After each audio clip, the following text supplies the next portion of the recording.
예, 안녕하십니까. 예, 또 이렇게 수요일이 되었습니다. 예, 수요일 되었고, 수요 후다 배우기 시간입니다. 예, 이번 주는 좀 비가 내리고 있어서, 예, 그동안 가물었던 것이 좀 해결이 되지 않을까라는 생각을 해봅니다.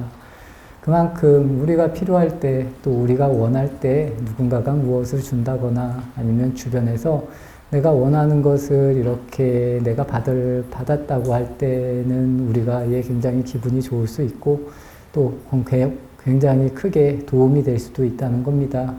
부처님 법도 저는 그와 같다고 생각을 합니다. 그래서 우리가 한번 이 부처님 생애라던가 여러 가지 법문을 들으면서 과연 이것이 나에게 진짜로 필요한 일이구나. 그리고 내가 꼭 해야 되는 일이구나.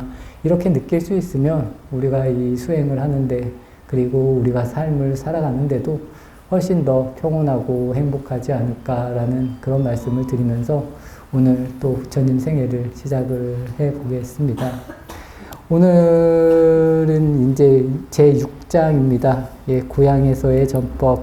예, 부처님께서 이제 출가하시고 또 깨달음을 얻으신 후에 이제 고향으로 가셔서 일들에 대한 뭐 그런 내용이라고 보시면 좋을 것 같습니다. 제가 처음에 말씀을 드렸습니다. 이 사람들에게 필요한 것을 이렇게 잘 알아서 주고 또 우리가 필요한 부분을 누군가가 잘 이렇게 주면 좋은데 우리가 준비가 되어 있지 않으면 아무리 좋은 걸 갖다 줘도 받아 먹지는 못한다는 겁니다. 오늘 이제 여기서 나오는 내용 중에 그런 내용들이 많습니다. 아무래도 부처님과 관련된 또 부처님 가족과 관련된 그런 이야기들이기 때문에 부처님이 아무리 좋은 법을 이렇게 이야기를 해주려고 해도 이분들에게는 그동안 본인이 이제 생각하는 부처님이라는 모습이 있기 때문에 좋은 것을 바로 받아들이기가 어렵다는 겁니다. 그래서 부처님이 돌아오셔도 계속 슬퍼하고 또 슬퍼하고 마음 아파하고 그런 내용들이 오늘 이 부처님이 이 고향으로 전법을 가셨을 때의 내용들이 굉장히 많이 나옵니다. 부처님이 출가하실 때부터 부처님의 아버지이신 수토다나 왕은 굉장히 반대를 했습니다. 그리고 부처님이 전륜성왕이 돼서 모든 세상을 이렇게 통일하는 그런 대단한 왕이 되기를 굉장히 바랬습니다. 하지만 부처님은 그 길을 걷지 않으시고 출가를 해서 깨달음을 얻고 초라한 모습으로 이렇게 고향에 돌아오게 되니까 이 부처님 아버님 마음이 굉장히 뭐 좋았다가 또 싫었다가 좋았다가 싫었다가를 계속 이렇게 반복하는 오늘 내용은 좀 그런 내용인 것 같습니다. 그래서 제가 처음에도 말씀드린 것과 같이 이제 부처님이 이제 부왕도 마찬가지지만 뭐 본인의 배우자였던 야쇼다라 그리고 이제 어머니였던 이 어머니까지도 이제 그런 식으로 전법을 해서 나중에는 다 이제 또 부처님에게 귀의를 하는 그런 제자의 모습으로 되는 그리고 부처님의 뭐 사촌 형제들 뭐 아들 이런 분들도 부처님을 따라서 출가를 해서 뭐 공부를 하게 되는 그런 내용들이 이제 오늘부터 배우는 부처님이 이 카필라국 고향에 가서의 이야기가 이렇게 시작이 된다라고 이해를 하시면 좋을 것 같습니다. 첫째 단락이 이 부왕의 초대입니다. 부처님이 이 깨달음을 이루신 후에 그리고 라자가하 왕사성 중림 정사에 이 머물 때 일이었다는 겁니다. 깨달음을 이루신 후 2년째 되던 날이었다는 겁니다. 부처님이 벌써 위대한 성자가 되셨고 그런 뭐 마가다국의 빈비사라 왕의 이 존경을 받는다는 그런 소식이 이 카필라까지 전해졌다는 겁니다. 하지만 그때까지만 해도 이 카필라국에서는 이 허전한 가슴에 이 기약 없는 눈물로 그리고 이렇게 카필라국에서 그리고 부처님 고향에서는 부처님을 그리워하는 그런 마음으로 이렇게 계속 시간을 보내셨다는 겁니다. 그래서 처음 시작에서 한 5째 줄에 보시면 나의 아들이 친족과 나라를 버렸다는 생각에 누구보다 괴로워하던 수토다나 왕이었다. 부처님의 아버지는 이렇게 생각을 하셨다는 겁니다. 부처님이 출가를 하셔서 부처가 되셨는데도 나의 아들이 이 친족과 나라를 버리고 이제 이렇게 출가 수행을 했다. 그래서 부처님의 아버지는 마냥 기다릴 수가 없었다는 겁니다. 그래서 아들이 깨달아서 부처가 됐다는 소식을 듣고, 예, 이제 사신들을 보내서, 예, 빨리 카필라국에 오게끔 이렇게 계속 사신을 보냈는데, 사신들이 가는 족족 돌아오지 않았다는 겁니다. 사신들이 부처님을 친견을 하고, 그 자리에서 또 출가자가 돼서 부처님의 제자가 되었기 때문에 고향으로 돌아가는 분들이 아무도 없었다는 겁니다. 그런 식으로 아홉 차례를 이렇게 파견을 보냈는데 아무도 돌아오지 않았다는 겁니다. 예, 그래서 밑에서 한 네 번째 줄에 보시면, 예, 아비는 내가 돌아오기만 기다리고 있다. 뜻을 이루었으니 이제 카필라로 돌아오라. 이렇게 되어 있고, 기다리다 지쳐 다시 사신을 9차례나 파견하였지만 남쪽에서는 소식이 없었다. 예, 이런 부분, 예전에는 출가를 해서, 예, 집에 잘 안 가는 것이, 예, 어찌 보면 미덕과 같이, 예, 이렇게 특히 이제 우리나라 승가에서도, 예, 그런 모습으로 되었었습니다. 예, 요즘은 조금 그런 부분이 조금 자연스러워진 거는 같은데, 예전 같은 경우는 이 시족이라고 해서 한 동네에 다 같이 모여 사는 그런 게 굉장히 많았습니다. 그래서 그런데 돌아가면 그냥 그 동네 사람이 되는 거기 때문에 아마 부처님 당시는 더 심하지 않았을까 싶습니다. 예. 부처님은 왕자의 몸으로 태어났고 또 카필라라는 곳도 이 소수 부족들이 사는 그리고 그런 나라였기 때문에 아마 부처님께서도 아마 바로 가시지는 않았던가라는 그런 생각을 해봅니다. 왜냐하면 이제 뒤에도 이제 이야기가 나오겠지만 이 고향으로 돌아간다는 것, 그리고 내가 출가 전에 이 알던 사람들을 만난다는 그런 의식이 저로 이야기를 들면 제가 출가를 해서, 예, 이렇게 출가자의 모습으로 사는데 저를 옛날 모습으로 그대로 이렇게 받아서 이렇게 이야기를 하고 뭐 친구같이 대한다면 서로 저는 불편할 거라고 생각을 합니다. 그런 점에서 좀 피하지 않았을까, 뭐 이런 생각이 들고, 특히나 이 부모님의 경우는 그런 게 더 강합니다. 내 아들이라는 그런 생각, 또 내 뭐 자녀라는, 내 친척이라는 이런 생각들이 분명히 더 강하기 때문에 우리가 이렇게 출가를 해서 예전에는 이 고향으로 돌아간다라던가 아니면 집 근처로 간다던가 뭐 그래서 출가를 할 때도 가장 집에서 먼 곳을 이렇게 찾아서 출가를 하고 뭐 그랬습니다. 우리나라에서도. 예, 그래서 뭐 저희 도반 같은 경우도 자기 집이 이제 남쪽 끝인데, 예, 가장 멀리 떨어진, 예, 북쪽 강원도 끝으로 와서 뭐 이렇게 출가를 한다거나, 예, 그런 경우들도 예전에는 굉장히 많았고, 또 고향에 잘 돌아가지 않는 그런 게 아까 제가 말씀드린 것과 같이 미덕과 같이 그렇게 이렇게 전해졌다. 뭐 이 정도로만 알아주시면, 예, 좋지 않을까 싶습니다. 부처님께서도 그랬던 것 같습니다. 그래서 바로 가시진 않았고, 예, 2년째 돼서 그래서 이제 마지막에 부처님 이제 사카죽에서 이제 이 사신을 보내는데 아무도 9번이나 보냈는데 아무도 소식도 없고 돌아오질 않자 이제 부처님의 아버지께서 정말 믿을 수 있는 부처님의 친구, 예, 깔루다이라는, 예, 어릴 적 친구를 이제 부처님에게 보내서 꼭 부처님을 카필라국에 이제 데려오라고 그렇게 이야기를 하는 이제 이 대목이 여기서 나오는 그런 대목입니다. 그래서 이 깔루다이라는 분은 이 부처님과 형제나 다름없이 살았고, 예, 어릴 적부터 이렇게 흙장난을 하면서 같이 이렇게 자란 친구였다는 겁니다. 그래서 그 친구가, 예, 아무래도 부처님 아버지, 예, 아버지의 그런 뭐 명령이라기보다는 이 애원에 가까운 부탁을 받아서, 예, 이 부처님을 꼭 모셔오겠다라고 하고 이제 카필라에서 라자가하에 오게 된다는 겁니다. 그래서 부처님이 계신 이제 중림정사에 오셔서 이 친구의 모습을 이렇게 확인을 하고 이 부처님을 만나는 대목이 이제 이렇게 쭉 나온다라고 그냥 이해만 해주시면 좋을 것 같습니다. 그래서 이 깔루다이가 부처님이 계신 그 중림전사에 가서 일주일쯤 되었을 때 이제 부처님을 처음으로 이제 만나 뵙는 그런 모습이 172페이지의 첫 번째 줄에 보시면 부처님께서 이렇게 친구에게 손짓을 하셨다는 겁니다. 가까이 오라 깔루다이, 부왕께서는 안녕하신가. 부왕께서는 늘 아들 걱정만 하십니다. 그대는 나의 가르침이 마음에 들지 않는가? 아닙니다. 저 또한 기뻐하고 있습니다. 깔루다이 역시 비구가 되었다. 뭐 이렇게 되었다는 겁니다. 그래서 깔루다이도 이제 출가를 해서 비구가 됐습니다.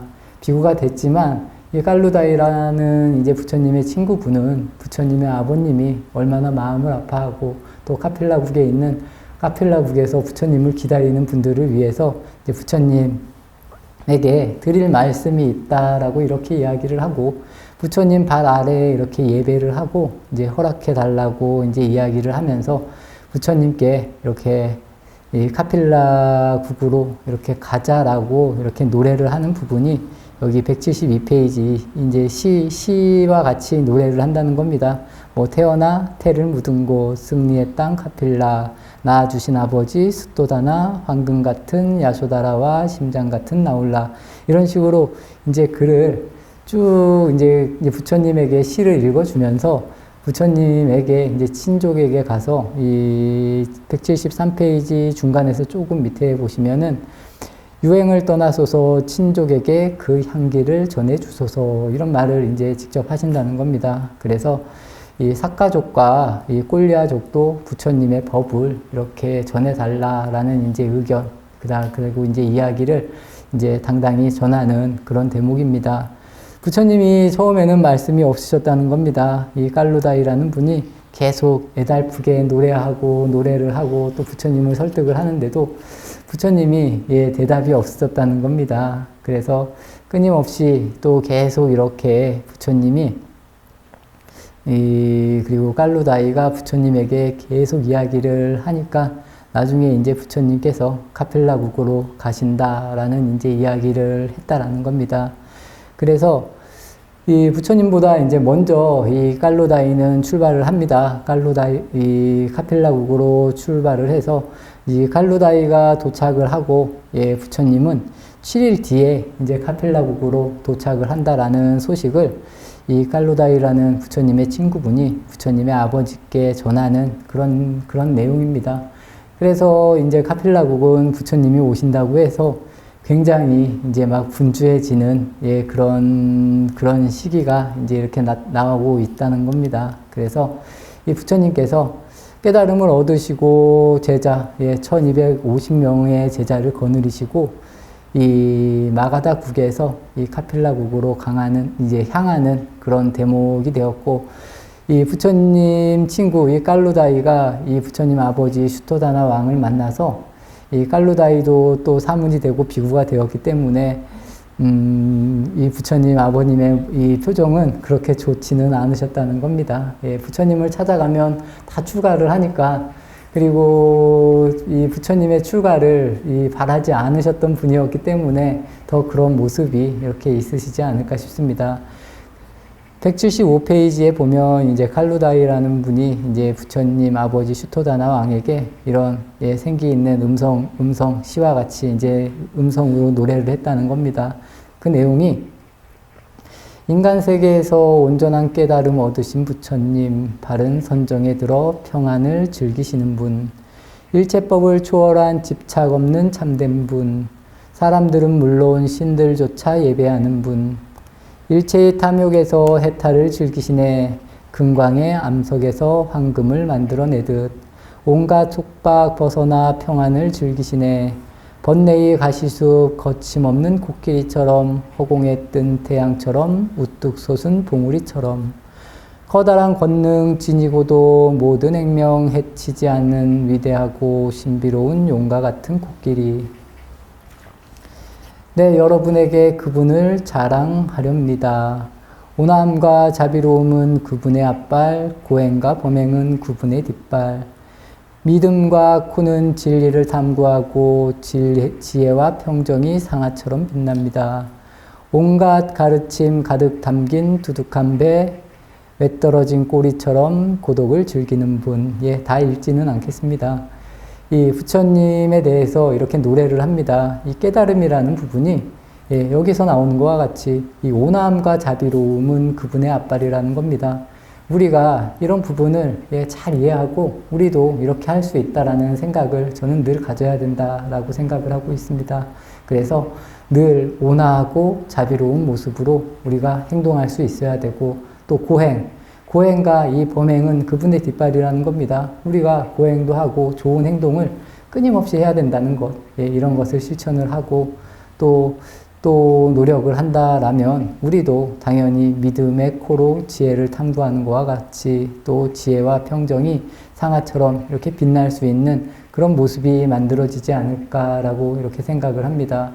이 깔로다이라는 부처님의 친구분은 이 부처님 중림정사에 가서 부처님의 법을 듣고 스스로도 이렇게 마음을 내어서 이 비구가 되었다는 겁니다. 그래서 아까 제가 말씀드린 것과 같이 우리가 이 모두가 시선이 같을 수는 없습니다. 그래서 당연히 사회에 살면서 출세도 하고 또 유명한 사람이 되고 잘 사는 것도 굉장히 좋을 수도 있습니다. 특히나 부모님들 마음에 있어서는 내 자녀가 과연 출가 수행자가 돼서 정말 가난하고 아니면 힘들게 살아가는 모습을 보는 것보다는 오히려 안전하고 좋은 곳에서 잘 사는 것을 오히려 더 좋게 바라볼 수도 저는 있지 않을까라는 생각입니다. 그렇기 때문에 이 부처님 아버님은 계속 마음을 아파하십니다. 그런 부분이 이 부처님께서의 모습이 이제 부처님이 이 다음 장에 보면 이제 본인의 아버지를 이렇게 만나는 부분이 나오는데 이 부분에 대해서 이제 또 천천히 보면서 또 이야기 드리겠습니다. 다음 단락은 다시 찾은 카필라와투입니다. 이 라자가 그 부처님이 계신 라자가에서 카필라와투까지는 60유순이라고 하는데 이 유순 1유순이라는 게 뭐 12km 정도 된다고 책에서 본 것 같습니다. 그래서 한 거리로 치면 60유순이니까 12km 한 700km 뭐 이 정도 되지 않을까 그 정도 생각을 합니다. 그래서 부처님께서 이제 2달에 걸쳐서 걸어서 카필라와투까지 가셨다. 그리고 1250명의 비구들을 데리고 카필라국으로 이렇게 갔다라는 겁니다. 그래서 사카족은 부처님 또 이제 왕자님, 왕의 아들이 이렇게 오기 때문에 뭐 영웅의 기한에 백성들은 왕궁으로 난기를 청소하고 꽃을 뿌리고 막 환호를 하고 있었는데 부처님은 왕궁으로 들어가지 않고 성 밖에 그 리그로다라는 숲으로 향해서 숲에서 이렇게 기거를 하셨다는 겁니다. 그래서 이 성대한 연회를 준비하고 왕궁에서 기다리던 부처님의 아버님 그리고 대신들이 모두 당황도 하였고 모두에게는 또 마음의 상처가 됐다는 겁니다. 그런 식으로 이 부처님이 조금씩 제 개인적인 생각에는 이분들을 이렇게 계속 이렇게 공부를 시키는 과정이 아닐까 싶습니다. 그래서 이분들의 마음이 좀 이렇게 차분해지기를 기다리는 그런 시간을 이런 식으로 갖는 것이고 또 출가자의 모습이 이렇다는 것. 제가 출가를 했다고 바로 왕궁의 왕자의 모습으로 돌아가는 게 아니라 그냥 출가자의 모습으로 그냥 그 자리를 지켰던 것입니다. 그래서 출가자의 모습으로 카필라국에 가신 것이고 부처님은 왕자의 모습 그리고 아들의 모습으로는 집에 돌아간 것이 아니다. 뭐 이 정도로 이해해 주시면 좋을 것 같습니다. 그래서 이 수토다나 왕은 이 아들이 돌아왔다라고 처음에 마음의 상처를 입었는데 그것으로 되었다면서 이렇게 스스로를 이렇게 위로를 했다는 겁니다. 그래서 이 카필라국, 이 석가족의 모든 분들이 이제 뭐 부처님의 뭐 할아버지뻘, 삼촌뻘, 형뻘 되는 모든 친족들, 그리고 뭐 대신들 이런 사람들이 이제 부처님을 이해할 수도 없고 또 그런 이해할 수 없는 부분이 불쾌함으로 이렇게 바뀌었다는 겁니다.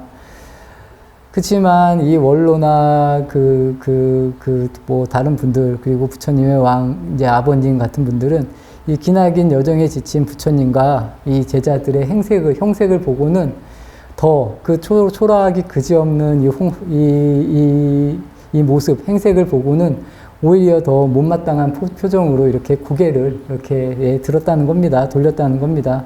하지만 이제 부처님의 아버지는 그렇지 않았다는 겁니다. 그래서 이제 부처님이 계신 곳으로 이제 샤카족의 모든 분들이 이렇게 이제 찾아가는 그런 내용이 이제 178페이지에 이렇게 나오는 내용이라고 보시면 좋을 것 같습니다. 그래서 이 부처님이 계신 이 고요한 숲속이 이 소란스러워졌다라는 겁니다. 그래서 이 모든 분들이 이렇게 부처님을 이렇게 보고 또 부처님이 왕자의 모습이 아닌 그런 모습이었기 때문에 처음에는 제대로 인사를 안 하고 그랬다는 겁니다. 그래서 이제 슈토다나 왕이 이 일산을 물리고 머리를 높이 세우고 입을 굳게 다물고 이렇게 부처님에게로 이렇게 가까이 다가가는 그런 대목이 178페이지 중간쯤에 보시면 아들에게 가까이 다가갈수록 슈토다나 왕의 가슴에 쌓인 원망과 분노가 봄눈처럼 녹아내렸다. 조용히 다가와 초라한 행색으로 고향을 찾은 아들이 발 아래 머리를 조아렸다. 이렇게 되어 있습니다. 그래서 부처님의 아버지께서 이 부처님을 이제 진심으로 찾아가고 또 찾아가니까 그동안 가슴에 쌓인 원망과 분노가 이렇게 사그라들면서 부처님의 발 아래 또 이렇게 머리를 조아리게 되는 그런 부분이 나옵니다. 그 다음 단락에 보시면 내가 태어나던 날 전륜 성왕의 운명을 타고났다는 선인들의 예언에 나는 너의 발 아래 예배하였다. 어린 시절 잠부나무 아래에 앉은 거룩한 너의 모습을 보고 나는 또 너의 발 아래 예배하였다. 오늘 만개한 꽃처럼 밝고 깨끗한 너의 얼굴을 보니 내 마음 기쁘기 그지없고 또 이렇게 발 아래 절을 하는구나. 이렇게 부처님 아버님이 처음에 이제 부처님이 태어나셨을 때 그리고 부처님이 잠부나무 아래에서 선정에 드셨을 때 그 거룩한 모습을 보고 또 이번에 부처님이 카필라를 찾은 이 모습을 보고 부처님 발 아래 이렇게 머리를 숙였다는 겁니다. 178페이지 이제 마지막 줄 이렇게 보시면은 이제 왕이 부처님에게 예배를 하니까 장로들 그리고 이 부처님의 가족들 모든 분들이 부처님에 가서 이렇게 정수리를 이렇게 대는 그래서 부처님 발바닥에 묻었던 흙먼지가 날렸다 뭐 이렇게 이제 표현이 됩니다. 그래서 수많은 대신들과 장수 백성들도 차례로 이렇게 절을 하고 자리에 앉았다는 겁니다. 178페이지 마지막 줄을 보시면 사카족이 교만을 꺾고 순백색 믿음의 천을 마련하자 부처님은 환한 미소를 보이며 고운 빛깔의 가르침으로 차례차례 그들의 마음을 염색하셨다. 이 부분입니다. 이 부분이 아까도 제가 처음에 말씀드린 그런 부분입니다. 우리가 이 교만이라는 부분, 그리고 내가 부처님을 안다는 부분, 또 내가 부처님의 친척, 아니면 부처님보다 친척이라고 치면, 손이 높니, 친척이니, 이런 생각을 다 내려놓고 부처님으로 스스로 바라봤을 때, 부처님이 이제, 여기서는 이제 마음이 깨끗해졌다는 겁니다. 그런 교만한 마음이 다 없어지고 났을 때, 그때서야 이제 말씀을 해주셨다는 겁니다. 저는 그렇기 때문에 이 법이라는 것, 그리고 수행이라는 부분도 내가 어떻게 다가가느냐가 굉장히 중요하다고 생각을 합니다. 벌써 내가 잘났다라는 부분이 있는 가운데 다가가면 그분들에게 아무리 제가 이야기를 해줘도 그분들을 변화할 수가 없다라는 겁니다. 그래서 이 수행에 있어서는 본인이 굉장히 중요합니다. 그래서 저희가 가끔 얘기할 때 잔이라는 부분도 마찬가지, 내가 비어 있어야 채울 수 있다는 겁니다. 그리고 새로운 게 계속 올 수 있다는 겁니다. 이러한 부분들을 여기에 계신 모든 분들도 잘 생각하셔서 내가 내가 아는 부분이라기보다 내가 모르고 내가 더 열심히 해야 되는 부분이 무엇인지 또 어떻게 하면 그런 마음을 만들어낼 수 있을지 그런 부분을 저는 좀 잘 생각해야 된다라고 생각하고 있습니다. 별로 어렵지 않다라고 저는 생각을 합니다. 특히나 이 세상을 사는 것이 내 뜻대로 되는 게 저는 크게 많지 않다라고 생각을 합니다. 특히나 내 자신을 내 뜻대로 움직이는 것이 저는 첫 번째로 가장 중요하다고 생각을 합니다. 이거를 해결하지 못하고 우리는 이 주변을 내 뜻대로 움직이려고 하는 모습들이 많지 않을까 싶습니다.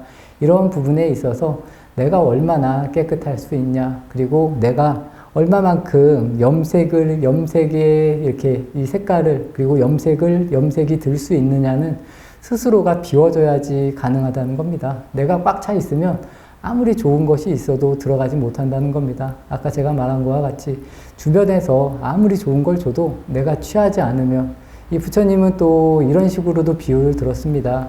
주변에서 나를 욕을 할 때 내가 욕을 받지 않으면 된다는 겁니다. 예. 그렇지만 대체적으로 사람들은 그렇지 않다는 겁니다. 주변에서 누가 나를 뭐라고 하면 나도 기분이 나빠져서 그 사람에게 이렇게 다가간다는 겁니다. 누군가가 나에게 물건을 줄 때 받던가 받지 않던가 이렇게 할 수 있는 부분은 다 내 자신이라는 겁니다. 그래서 이 부분이 굉장히 중요하다. 그래서 우리가 이런 마음을 만들고 선지식을 찾아가고 또 도반을 찾아갈 수 있는 마음, 또 기도 수행을 할 수 있는 마음을 만드는 것이 굉장히 중요하다라는 것입니다. 그 다음 내용은 계속 나오는 내용입니다. 이제 부처님이 이제 마음이 깨끗해진 석가족의 모든 분들에게 이렇게 법문을 하시는 그런 부분입니다. 시간이 중간쯤 보시면 이제 시간이 흐르고 사람들이 다 자리를 떠났다는 겁니다. 자리를 다 떠나니까 또 부처님 아버지 슈토다나 왕은 정말 그 순간 또 휘몰아치는 슬픔에 오열을 하는 그런 대목이라는 겁니다. 그래서 부처님 발 아래에 본인이 또 이렇게 많이 이렇게 오열을 하는 그런 부분이 또 나옵니다. 아까는 또 괜찮아졌다가도 이 사람의 마음이라는 게 그렇게 변하는 것입니다. 그래서 그 부분을 듣고 이렇게 이야기를 하신다는 겁니다. 밑에서 네 번째 줄에 보시면 보관도 버리고 검푸른 머리카락도 자르고 볼품없는 모양새가 되었구나. 화려한 궁전에서 위엄을 떨치던 너에게 이런 남루한 누더기가 다 뭐냐. 마음의 교만을 버리기 위해 감노법을 증득하기 위해 보관과 비단옷을 버린 것입니다. 언젠가 바래버릴 검푸른 머리카락을 자르고 저는 가장 높고 바른 깨달음을 증득하였습니다. 부처님이 이렇게 말한다는 겁니다. 이제 부처님 아버님께서는 보관도, 이제 명예나 권력 이런 거를 왜 다 버리고 이런 볼품없는, 특히나 이 당시 부처님 모습은 흙으로 된 바루를 하나 들으시고 또 옷은 분소이라고 해서 시체를 싼 그런 천으로 이렇게 옷을 입고 그런 생활을 하는 분이셨기 때문에 화려한 궁전 생활을 버리고 어떻게 이렇게 초라한 모습이 됐냐라는 그런 이제 이 슬픔을 이렇게 이야기하는 게 아닐까 싶습니다. 하지만 부처님께서는 마음속 이 교만을 버리기 위해서 그리고 감노법, 부처님 이 진정한 깨달음을 얻기 위해서 이 비단옷을 버린 것이다 라고 이렇게 당당하게 말씀을 하시고 또 우리의 이 머리카락도 마찬가지입니다. 언젠가는 머리카락도 휘어지고 또 이 몸이라는 것도 언젠가는 무너진다 라는 그런 것입니다. 그렇기 때문에 본인은 이런 깨달음을 증득하기 위해서 그 모든 것을 포기했다 라고 그렇게 말씀을 하시는 그런 부분입니다. 우리 역시도 우리의 삶도 마찬가지가 아닐까 싶습니다. 우리가 다들 이런 부분을 모르는 분들은 아무도 없습니다. 그래서 뭐 좋은 게 있으면 분명히 더 좋습니다. 하지만 좋은 게 없고 적당히만 있어도 우리가 잘 살 수도 있고 저는 음식도 마찬가지인 것 같습니다. 이 욕망이라는 것이 계속 불타고 있는 것과 저는 비슷하다고 생각을 합니다. 그래서 계속 불타고 있기 때문에 끊임없이 이 바라는 마음이 생긴다는 겁니다. 이러한 부분이 조금만 잦아들고 우리가 이 마음을 좀 다스릴 수 있으면 이런 부분에 대해서 훨씬 더 편안하게 살 수 있다라고 저는 이렇게 생각을 합니다. 그래서 여기에 계신 분들은 너무 과하지 않는 정도면 괜찮은 것 같습니다. 그렇다고 또 세상을 살면서 너무 추하게 다닐 필요도 저는 그것도 그렇게 맞지 않다라고 생각을 합니다. 그래서 적당히 그리고 우리의 모습도 그냥 깨끗하게 그리고 다른 사람들에 비해서 너무 지저분하지 않게 그리고 어느 정도는 이렇게 맞춰줘야 되고 우리가 솔직히 이 욕망의 노예가 될 필요는 없다. 뭐 그런 말씀을 드리고 싶습니다. 하지만 우리의 모습이 참 그런 것만은 아닙니다. 아무래도 많은 좋은 물건을 보면 당연히 더 갖고 싶기도 하고 좋은 곳에서 살고 싶기도 하고 이런 마음이 계속 일어난다는 겁니다. 이런 부분을 부처님께서는 포기하시면서 나는 이런 부분에 대해서 그리고 이런 것에서 완전히 떠나겠다라는 모습으로 또 깨달음의 모습으로 이렇게 살아가는 이런 모습이었고 그 부분에 대해서 한 점의 마음의 일어남이 분명히 없으셨지 않을까 싶습니다. 다음 한 여섯 번째 줄에 보시면 이제 부처님께서 말씀하시는 겁니다. 예, 부처님 아버님은 부처님이 계속 이 전륜 성황이 되기를 이렇게 바라고 있었기 때문에 부처님께서 이렇게 말씀하십니다. 전륜 성황이 되어 만가지를 얻는다 해도 마음에 만족이란 없습니다. 오래오래 살며 온갖 영화를 누린다 해도 마음은 자유롭지 못합니다. 지금 제 마음은 만족스러우며 자제하기 끝이 없습니다. 눈물을 거두십시오. 자식이 전륜 성황이 되길 바라는 것은 어리석은 일입니다. 예, 부처님께서는 이렇게 말씀을 하셨다는 겁니다.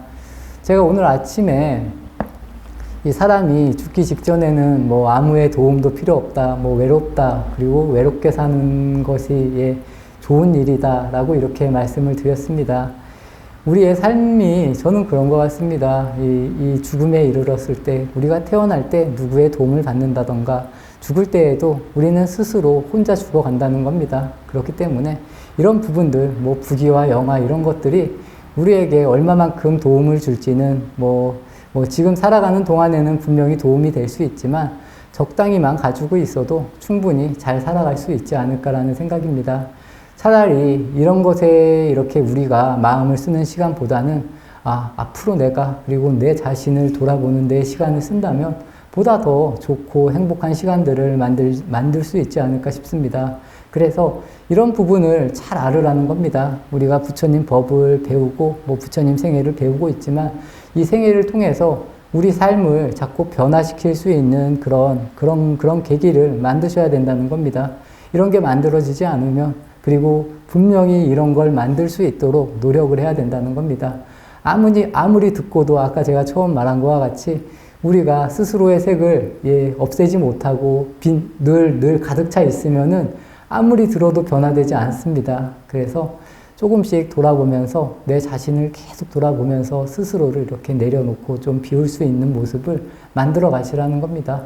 그러다 보면 분명히 주변에서 이야기하는 것이 나에게 들어올 때가 있다는 겁니다. 그리고 이런 것이 들어왔을 때 내 모습이 조금씩 변하기 시작한다 라고 그렇게 이해를 해주시면 좋을 것 같습니다. 그리고 이 다음 대목은 이제 부처님이 본인의 제자들을 이제 부처님, 아버님 슈토다나 왕에게 이렇게 소개를 시켜주는 그런 부분이라고 보시면 될 것 같습니다. 이 다음 단락은 이제 부처님이 고향에 오셔서 이 걸식을 하는 그런 대목, 고향에서의 걸식이라고 되어 있습니다. 아까도 말씀드린 것과 같이 이 부처님의 아버님이 부처님이 오실 것을 기대하고 이 나라 왕궁을 다 청소를 하고 뭐 꽃으로 장식을 하고 부처님을 기다렸는데 부처님은 왕궁으로 들어가시지 않고 그냥 숲에서 자리를 잡으셨다는 겁니다. 그리고 고향에 오셔서 이제 식사를 하셔야 되는데 왕궁으로 가면 당연히 왕궁에서 잘 차려진 이 공양을 대접을 했을 텐데 부처님은 왕궁으로 가시지 않으시고 고향에서 이렇게 처음에 걸식을 하시려고 한다라는 그런 대목입니다. 이 고요한 아침이 찾아왔다는 겁니다. 그래서 이 부처님이 계신 이 숲속에는 꽃만 무성할 뿐 아무도 이 공양을 가지고 오는 이 사람이 없었고 또 공양에 이 부처님을 부처님으로서 그리고 비구로서 바라보고 공양을 초청하는 사람이 아무도 없었던 것 같습니다. 그래서 부처님께서는 본인이 직접 이제 일어나서 가사를 갖추어서 입으시고 이 숲으로 나섰다라는 그런 대목 한 4번째 줄에 보시면 성의 문턱을 밟으며 잠시 생각에 잠겼던 부처님은 곧 집집마다 돌며 대문을 두드리셨다. 모든 이들을 초대해 음식을 베풀던 분, 누구의 집에서도 음식을 먹지 않던 분이 한 끼의 음식을 베풀어 주십사 하고 정한 것이다. 이렇게 나옵니다. 왜냐하면 부처님 나라에서 왕자였기 때문에 늘 베풀기만 하고 또 이렇게 사람들에게 음식을 나누어 주는 분이셨지 이렇게 음식을 이렇게 어찌 보면 이렇게 걸식하러 다니는 그런 분이 아니셨다는 겁니다. 하지만 부처님은 이런 모습을 당당하게 보이셨다는 겁니다. 이게 뭐냐면 이 부처님으로서의 모습, 그리고 출가자의 모습으로서 이 카필라국에 돌아간 것이지, 왕자의 모습으로 또 이렇게 귀족의 모습으로 돌아간 그게 아니라는 겁니다. 그래서 부처님께서 이렇게 이 카필라국을 이렇게 걸식을 하고 다니니까, 이제 부처님 아버님은 또 당연히 이 기분이 안 좋으셨던 그런, 이 대목이 여기에 나오는 그런 대목입니다. 182페이지 밑에서 한 7번째 줄에 보시면, 황금 수레를 타고 위용을 자랑하며 거리를 누비던 분, 저분이 이제 맨발로 다니는구나. 흙으로 만든 그릇을 들고 집집마다 밥을 빌러 다니는구나. 자존심 강한 샤카족에게 있을 수 없는 일이었다. 소식을 들은 수토다나 왕은 흘러내리는 옷자락을 거둘 새도 없이 달려나갔다. 길을 막아선 왕의 얼굴에는 원망과 비애가 가득했다. 이런 식으로, 부처님을, 또 부처님의 아버님은, 마음을 아파하셨다는 겁니다. 그래서 이제 역으로, 그 다음 줄에 보시면, 아비에게 이런 창피를 주어도 되는 것이냐? 내 집에서 너와 비구들에게 공양하지 못할 것 같아 이러느냐? 왕이시여 들으십시오. 집집마다 차례로 걸식하는 것은 왕께 수모를 드리는 것이 아닙니다. 왕께서 저와 비구들에게 공양하지 못할 것이라 생각해서도 아닙니다. 이것은 우리 사문의 전통입니다. 그리고 이제 183페이지, 한 끝에 시 부분에서 한 4번째 줄에 보시면, 당신의 종족과 나의 종족을 이야기하는 그는 이미 슈토다나 왕의 아들이 아니었다. 슈토다나 왕은 주저앉고 말았다. 뿌옇게 흐려지는 눈길 너머의 태자는 이제 사문일 뿐이었다. 부처님이 조용히 말하였다. 부처님이 이렇게 말하신다는 겁니다. 부처님은 아직도 이 부처님의 아버님은 부처님을 자신의 아들로 생각하고 계신 것이고, 부처님은 이제 나는 당신의 아들이 아니고 출가한 이 비구다, 사문이다 라고 이렇게 이야기하는 그런 부분입니다. 계속해서 읽어드리면, 일어나 방일치 않고 선행을 닦으십시오. 법을 행하면 안락합니다. 이승에서나 저승에서나. 선행을 닦고 악행을 짓지 말아야 합니다. 법을 행하면 안락합니다. 이승에서나 저승에서나. 마지막 부분, 마지막에 보시면, 부처님 아버지가, 이제 부처님이 그래도 이제 부처님을 아들로 생각하는 마음이 분명히 없지는 않겠지만, 그래도 이제 아드님에게 공양을 올리려고 마지막에 보시면, 비구들에게 공양을 올리고자 합니다. 오늘은 저희 집에서 공양을 받으소서라고 이렇게 이야기를 하시면서 고향에서의 이 걸식이 끝나는 이런 과정입니다. 오늘 제가 이렇게 이야기한 부처님이 고향으로 가서 이렇게 이야기를 했는데, 아무래도 부처님 아버지 슈토다나 왕은 아직까지도 이 부처님을 스스로의 이제 아들로 계속 생각을 하신다는 겁니다. 그래서 이 부처님도 저는 분명히 마음이 좀 아프시지 않았을까라고는 생각을 합니다. 그렇지만 아버지에게 확실하게 알려주시는 겁니다. 이제는 나는 당신의 아들이 아니고 출가한 사문이다.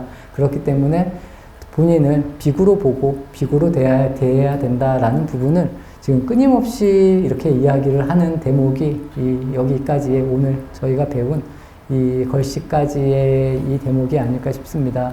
그래서 처음에 이 카필라 성으로 들어가지 않으셨고, 그냥 니그로다 숲에서 이렇게 기거하셨고, 또 걸식, 탁발도 나가셔서 이 비구에게 올리는 공양이라면 이렇게 받으려고 해서 이제 다음 장에서는 이제 카필라국의 성에 들어가서 공양을 하는 그런 대목, 또 본인을 또 평생 기다리고 있던 본인의 부인인 야소다라와 만나는 대목, 또 다시 또 부처님의 사촌 형제들인 왕자들이 출가하는 대목, 또 부처님의 아들까지 라울라까지 출가하는 대목, 이렇게 이제 계속 카필라국에서의 일들이 이렇게 연결이 됩니다. 제가 이렇게 부처님의 생애를 오늘까지 이렇게 공부를 하고 읽어봤는데, 이 대목들이 참 어떻게 보면 오늘의 대목이 저는 그렇게 좀 이렇게 아주 재밌는 그런 대목이라기보다는 예, 좀 마음이 무거운 대목이 아닐까라는 그런 생각입니다. 아무래도 이 출가라는 것이 예, 저희가 이 출가를 할 때는 참 어찌 보면 저 하나 조차고 이렇게 그리고 제가 원하는 일이기 때문에 출가를 하지만 이 출가로 인해서 많은 분들이 또 마음이 아플 수도 분명히 있다라는 겁니다. 그런 대목이 여기 부처님 생애 또 부처님까지도 이런 모습이 이렇게 이어지는 것이 아닐까 싶습니다. 하지만 이 뒤에 나오는 대목을 다 보면 이 부처님의 출가하신 부분을 배우고 그분들도 같이 이 수행을 하고 또 본인의 삶을 또 좋은 방향으로 만들어가는 그런 과정이 분명히 나오기 때문에 우리의 삶이라는 게 그런 것 같습니다. 이 고통을 통해서 또 보다 더 좋은 것을 얻을 수도 있고 또 금방금방 아까도 말한 것과 같이 내 마음을 잘 비울 수 있으면 우리가 좋은 것을 빨리빨리 받아들여서 이곳에서 또 여러 가지 집착과 욕망에서 벗어날 수 있지 않을까라는 말씀을 드리고 싶습니다. 여기에 계신 분들도 우리가 이 욕망이라는 것 그리고 집착이라는 것 이런 부분에 있어서 빨리 어느 정도는 좀 빨리 벗어나서 예, 당연히 소중한 게 많이 있습니다. 하지만 이 소중한 것도 영원하지 않다. 그리고 나 역시도 소중하지 않다라는 것을 잘 알아서 정말 선행을 하고 또 좋은 일을 하면서 예, 보다 더 즐겁고 평안한 삶을 이렇게 만들어 나가시기를 진심으로 바라겠습니다. 그렇게 어려운 일은 아니라고 생각을 합니다. 우리가 지금까지 배워온 것, 또 내가 지금까지 아는 것을 조금만 내려놓을 수 있으면 예, 우리 마음이 훨씬 더 가볍고 편안할 수 있다는 겁니다. 이 승가에서는 그런 이야기를 많이 듭니다. 우리가 짐을 많이 지고 갈 필요는 없다는 겁니다. 짐이 무거우면 이렇게 내려놔도 된다는 겁니다. 하지만 우리의 삶은, 우리의 모습이 그렇지 않다는 겁니다. 우리가 무언가에 묶이고 무언가의 욕망으로 사로잡혀 있으면 이 욕망을 가지고 있는 부분에 대해서 놓기가 쉽지가 않다는 겁니다. 이런 부분을 좀 적당히 좀 내려놓을 수 있고 내려놓은 삶을 우리가 실천할 수 있으면 우리의 몸도 마음도 훨씬 더 가벼워지고 그 안에서 오는 평온 또 행복을 더 많이 느낄 수 있지 않을까라는 말씀을 드리면서 오늘 수요 붓다 배우기를 마치도록 하겠습니다.